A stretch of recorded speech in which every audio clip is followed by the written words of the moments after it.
Welcome to Amazing Civil Engineering Studies. Today we are going to discuss about one of the hydraulic machines, turbines.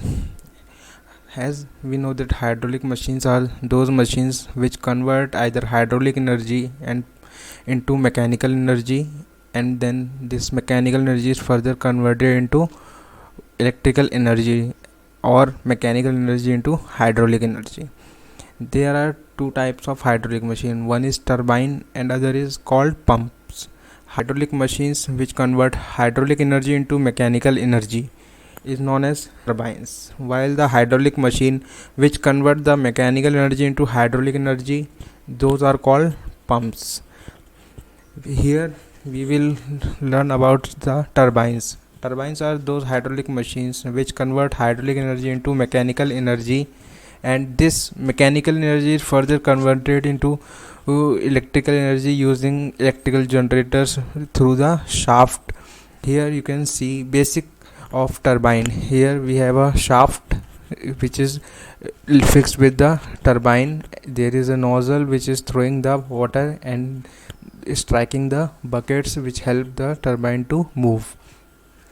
In this video we will only discuss about the efficiencies. We will discuss about hydraulic efficiency. It is defined as the ratio of power given by the water to the runner of turbine to the power supplied by the water at the inlet of turbine. Runner, it is a rotating part of turbine, and the runner vanes are fixed on it. It is denoted by eta and suffix to h. It is equal to the runner power upon water power. The power at the inlet of turbine is more, and this power goes on decreasing as the water at inlet over the vane of turbine due to hydraulic losses, as the vanes are not smooth. Hence the water power is equal to rho into g into q into h divided by 1000, and here rho is equal to 1000 kg per meter cube as a density of water. Now we are going to discuss about the mechanical efficiency denoted by eta m. The power delivered by water to the runner of a turbine is transmitted to the shaft of the turbine. Eta m is equal to shaft power upon runner power. Due to mechanical losses, the power available at the shaft of turbine is less than the power delivered to the runner of a turbine. It is the ratio of power available at the shaft of turbine to the power delivered to the runner. Now we will discuss about the volumetric efficiency denoted by eta V. The volume of water striking the runner of turbine is slightly less than the volume of water supplied to the turbine. Hence eta V is equal to volume of water actually striking the runner divided by the volume of water supplied to the turbine. Now we will discuss the last efficiency, which is overall efficiency. It is defined as the ratio of power available at the shaft to the power supplied by the water at the inlet of turbine.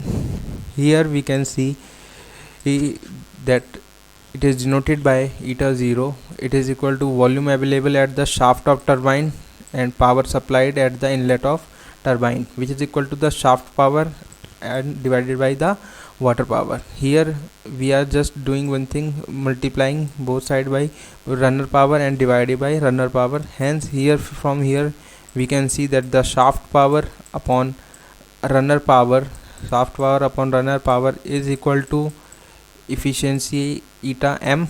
It is the mechanical efficiency, and if we are going through the hydraulic efficiency, that is the runner power upon water power. Here we doing the same thing. Hence the overall efficiency is the product of mechanical efficiency to the hydraulic efficiency. Now here we can see, if the shaft power is taken in kilowatt, then the power should also be taken in water power should also be taken in kilowatt. Shaft power is represented by P. So hence we here the water power is W. P is equal to rho into G into Q into H divided by 1000.